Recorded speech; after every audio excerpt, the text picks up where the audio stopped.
I'm Lights Camera Jackson. Welcome to this holiday edition of LCJ Live. It is Sunday, December 23rd, 2018. Please send in your questions and comments. That's how we keep this show thriving here. Questions, comments. We have a conversation back and forth, talking about all things entertainment. There's so much to talk about when it comes to the box office, my movie reviews, latest interviews, insight, all kinds of stuff right here on LCJ Live. You're probably wondering, LCJ, why you got this pink guitar right here? It is an ornament, and it is so cool because the folks at Netflix, Dumplin', and Dolly Parton sent out these holiday ornaments to all the Broadcast Film Critics Association members the other day. Got this, I think yesterday actually, and so cool. Gonna put it on my tree here in just a little bit for everybody to see around Christmas time. This is really cool. Thank you to everybody at Netflix and Dumplin' for sending that my new favorite Christmas ornament. What's up, Popcorn Picks? Thanks for being here on LCJ Live Holiday Edition. My man Santa right here in the back. Santa's on his way in about a day and a half, bringing gifts to everybody around the world. Let's talk box office. Aquaman is your number one movie in America, $67.4 million. It had some preview showings, including the Amazon Prime advanced showings, which bring its total up to $72.1 million so far. It's okay. It's not great, because it still is the lowest opening weekend yet for a DC Extended Universe movie. So you're probably saying, oh my gosh, Aquaman, huge, it crushed Bumblebee, it crushed Mary Poppins, all that. Still the lowest DC open. About, $26 million lower than the Justice League opening weekend from a year ago. That's not good. Now, there have been a lot of movies out recently. Huge crowded box office weekend. I think 6 new movies entered the top 10 this weekend. So maybe it'll make up some ground a little bit over Christmas to New Year's week and try to get it to close to what Suicide Squad made at the box office, close to what Batman vs. Superman made at the box office, around $300 million. But this low open for DC, I think they got to be questioning things. Yes, the anticipation was a little bit high for Aquaman, but still this open is lower than expected. What's up at ESPC? Thanks for being here on LCJ Live. Your number 2 movie in America is Mary Poppins Returns. It made $22.2 million on Friday to Sunday. Its Wednesday through Sunday 5-day open total is $31.1 million. It is a little bit lower than everybody expected, but here's a couple things we didn't take into account. Number one, really nobody has time to go to the movies right now because everybody is getting their shopping done, everything for Christmas. I think starting Christmas Day, starting on Tuesday, Mary Poppins Returns is going to be a juggernaut. Kind of like what Greatest Showman was last year. Greatest Showman this weekend did $13 million in its 5-day opening weekend. And then it went on to do $174 million total because it just kept making more money. That's what's going to happen to Mary Poppins Returns. Musicals do respectably well. They aren't necessarily ginormous juggernauts like these superhero blockbusters. In fact, the only musical ever to gross more than $200 million in the U.S. is the 2017 live-action Beauty and the Beast. But I think Mary Poppins Returns is going to become the second film that does that. It just needs to make about $10 to $12 million a day starting Tuesday, maybe even tomorrow, over the next couple of weeks in order for it to get there. I think it will. It's got the awards momentum. Everybody loves Emily Blunt right now. The movie is phenomenal. People just need to have the time to go see it. $31 million worth of people had the time to go see it over these last 5 days, but I think more and more people are going to be doing that once they get all their shopping done, Christmas is taken care of. For the box office so far for Mary Poppins, only 20% of the box office has been for those 17 and younger, and I am not surprised, because while Mary Poppins Returns is a family movie, it is really geared for adults much more than little kids. And the adults are going to get so much more out of it than little kids. I am not surprised at all. Women are primary demographic for going to see Mary Poppins. Not surprised by that as well. This is going to be a big movie for Disney. Just gotta wait a couple more days. I have a Ratatouille picnic backpack with 2 sets of silverware inside. Nice Popcorn Picks. Hope you have a great Christmas. Hope everybody out there has a great Christmas and New Year's. In third, Bumblebee, $21 million. I believe that counts the early showings that Paramount did about 2 weeks ago, the Saturday night showings. They did around $700,000, $800,000. I think that went into this $21 million. It's okay, but it is half of what Transformers The Last Knight did last year, and therefore it is the lowest opening weekend for a film in the Transformers live-action saga. That's not good. I don't think Paramount's happy. I mean, maybe it will make more money, again, over that Christmas to New Year's week, kids out of school. I think some kids are going to be more interested in seeing Bumblebee than Mary Poppins, to be quite honest. They shouldn't see Bumblebee because Bumblebee is a terrible movie. But I think you're going to see the family audiences go towards that, maybe even more so than Spider-Man when it comes to that Christmas to New Year's week. Popcorn Pig says, Mary Poppins Returns was phenomenal. Meh? You didn't love Mary Poppins? I love it. I think it's absolutely fantastic. If you love the original Mary Poppins, you're going to be enthralled by what Disney and Emily Blunt and Rob Marshall have done with Mary Poppins Returns. In fourth, Spider-Man Into the Spider-Verse dropped about half of its money. It's only at $65 million. Will it get to $100 million? I think the answer is yes, but it is not going to be a runaway $100 million for Sony. The Mule in fifth, The Grinch in sixth. This is the last weekend that The Grinch has to make any money. Once Christmas comes, nobody's going to want to see The Grinch. They're going to watch the old special on TV on Tuesday, followed by the movie on NBC, and then nobody's going to go see The Grinch. But Universal has to be thrilled that it's made more than $250 million. Opening up in seventh, Second Act, Jennifer Lopez comedy, just $6.5 million. STX, it may make some more money, again, over the long week and New Year's week coming up, but not a huge open because a lot of movies are out. Ralph Breaks the Internet in eighth. Another new movie, Welcome to Marwen. Steve Carell, Robert Zemeckis, just $2.4 million to come in ninth. This is a film that has been panned by a lot of critics. They think it is bad and they think it is weird, and clearly audiences see that and have no interest in seeing Welcome to Marwen in theaters right now. And in 10th is a film I watched the other night, Mary Queen of Scots, Saoirse Ronan, Margot Robbie, a little more than $2 million in its wide release expansion. I think it's a good movie. I don't think it's great. Margot Robbie's up for Best Supporting Actress for the SAG Awards. If it wasn't for a showcase final scene in this movie, that nomination for Margot Robbie would not be even close to being justified. I think she does a whole lot more with her work as Tanya Harding, even as Harley Quinn, than she's able to do as Queen Elizabeth in Mary Queen of Scots. Saoirse Ronan is good too. I don't think she's getting Best Actress Oscar nomination. And quite frankly, I don't see Margot Robbie getting a Supporting Actress Academy Award nomination. We'll see what happens. A lot of people thought Margot Robbie took the slot that should have been given to Regina King for If Beale Street Could Talk. I think Regina's going to be an Oscar nominee, partially because of her performance, partially because of the SAG Awards snub.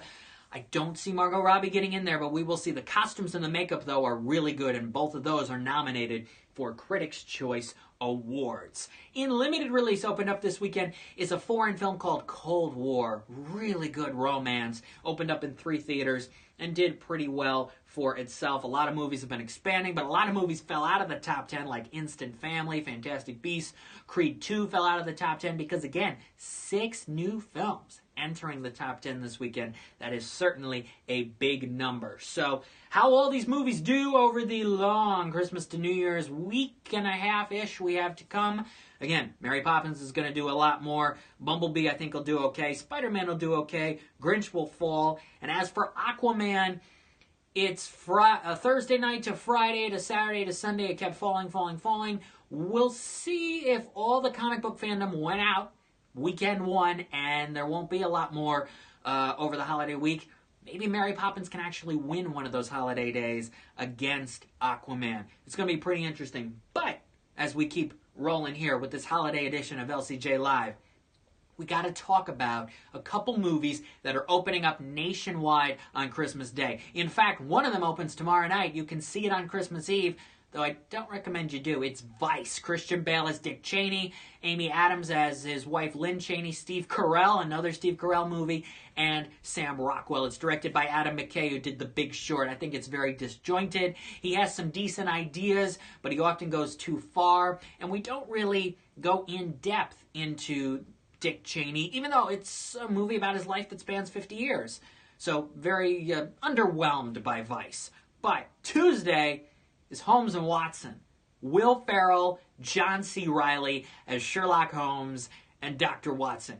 This could either be a really big hit and really funny, or an absolute disaster and a huge flop. And it's a big question mark there of which one it's going to be. Reviews are not out yet. The trailers look okay, The question is, there's this huge fandom out there of people my age and a little bit older who loved them from Talladega Nights and especially loved them in Step Brothers. Are they going to come out regardless of what the reviews and what the critics say to see Will Ferrell and John C. Reilly together again for the first time in more than a decade? Are they just going to go anyway, even though it's a Sherlock Holmes movie, which doesn't, in this case, may necessarily appeal to 20-year-olds? And it's not the Robert Downey Jr. Sherlock Holmes that may appeal to 20-year-olds. Will they still come out for this movie regardless? Or will the reviews be so bad that people say, nah, I'm not even going to bother. I got too many other options and things to do over the holiday week. I'll go see Mary Poppins instead. That's the big question. It's hard to tell. Some analysts believe that maybe it'll still end up making around $65-70 million total, which would still be significantly less than Talladega Nights and Step Brothers. We'll have to see. I'm going to be seeing it on Christmas Day on Tuesday, and it will be my 1,000th movie review of my career, which I am so excited about, is Holmes and Watson. To finish out my 13th year as a film critic, it will be review number 1,000. Popcorn picks. The biggest movie right now based on quality, it's Roma. It's a masterpiece and an all-time great. I do not believe Roma is a masterpiece and an all-time great, and if I had a vote for a foreign language film this year, I'd give it to Cold War more than Roma. Roma's good. It's got some memorable scenes, a little bit of drama, but not nearly enough. I didn't get a whole lot of impact out of Roma. It's a long movie. It's like 220 from Alfonso Cuarón. Somebody wrote on Twitter, I think it was Matt Neglia, maybe. Somebody wrote, what would happen if Roma was in color? Would that have changed our perception of the movie overall and the cinematography and all that if Roma was in color instead of black and white? Not diminishing the quality of the movie, but would that have changed our perspective? I say yes. Films that are in black and white, like The Artist, Nebraska, now Roma, get a lot of attention and get a lot of insight into why the directors chose that. Cold War is also in black and white. If they were in color, yes, I do think the impact from some people would be a lot different, especially in the case of Roma. Is Roma all in Spanish? There's a couple different languages, I think, throughout Roma, and some English as well. So there are subtitles. There's a little bit of everything in Roma. But gosh, man, I feel like I saw Roma like, I don't know, 6 months ago, and it's only been about a month and a half-ish because I've seen so many movies since then. But yeah, I like Roma. I didn't love Roma. Does it deserve Best Picture of the Year? No. Does it deserve Best Director? No. Lead actress for Yalitza Aparicio. It's a good breakthrough performance, but she's a Critics' Choice Best Actress nominee. Will she be an Oscar nominee? I don't think it's going to happen. It's too crowded of a category this year. No early Holmes and Watson reviews is not a good indication.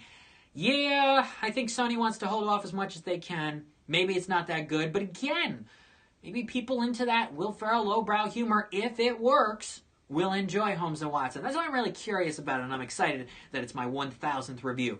It is a big week coming up here on social media. Let's see. Tuesday is the 10th edition of my annual 12 Days of Christmas. You're going to love it. Trust me. Also, coming up on Wednesday, I'm going to be announcing my 5 honorable mentions for 2018 before I announce my list of the 10 best movies of 2018 on Thursday. That's going to be coming on Thursday.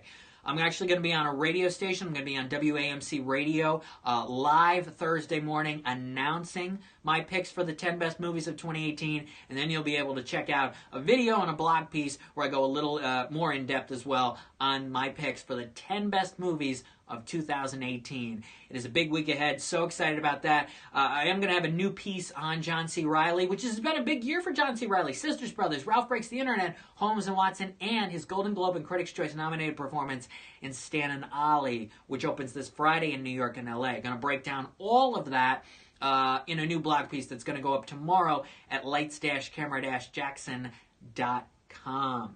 Also, new LCJ Q&A podcast tomorrow with Louise Bagnall. She is the director of this animated short called Late Afternoon. It's very good, and it is one of the 10 animated shorts up for Best Animated Short Oscar contention. So, new LCJ Q&A tomorrow for all of you out there. A little holiday treat with Louise Bagnall. Could be an Oscar nominee.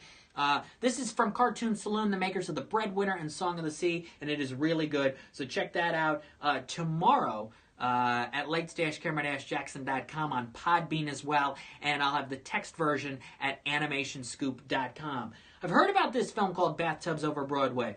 It's a new documentary that Focus Features is just putting out now. Maybe it'll be up for documentary consideration next year, Critics' Choice, maybe, based on the time frame. I don't know a whole lot about it, but I did read something a few days ago about Bathtubs Over Broadway. So yes, it is a big week ahead. Best movies of the year on Thursday, new 12 days. Tomorrow, new LCJ Q&A. New blog piece, honorable mentions coming Wednesday. Also, when I'm on the radio on Thursday, I'm also going to be talking about some of the worst movies of 2018. I actually haven't done a worst list in a couple of years, but there were some bad movies this year. And next Sunday, when we're back here on LCJ Live talking about the Holmes and Watson box office and much more, I'll go through some of the best movies of the year, but we'll also go through some of the clunkers, because there were some really bad ones. Also, Aquaman and Bumblebee, maybe two of them, in theaters right now. Some of the worst movies of 2018. So, to recap things, Aquaman's your #1 movie. Mary Poppins is doing fine. It's going to make more money over the next week. We'll see how Bumblebee does. We'll see how Holmes and Watson does. New 12 days, new blog, new podcast, all kinds of stuff happening this week, including my 10 best movies of the year list. Get your picks ready. Next Sunday when we're here on LCJ Live, I'll ask you what your favorite and least favorite movies of 2018 were as well. And maybe we'll preview a little bit of the award season mania to come, because right after that, we're Golden Globes, Critics' Choice, all the way to the Academy Awards. We are here. This has been LCJ Live. I'm Lights Camera Jackson. Thanks so much for watching. I want everybody out there to have a very Merry Christmas. Enjoy the holiday. Spend lots of time with family, friends. Watch some great holiday classics. It's a Wonderful Life is one of my all-time favorite movies. If you need an animated movie that's really good for the holidays, Arthur Christmas is terrific. Find it. It's really good. Kids and adults will love it. From 2011 and Sony. Fantastic movie. Enjoy the holiday. If you're watching this on YouTube, subscribe and watch the latest video. I'll see you all this week with 12 days and the best movies of the year. Have a great Christmas, and we'll see you next Sunday at 12 p.m. Eastern for another new LCJ Live. Bye-bye, everybody.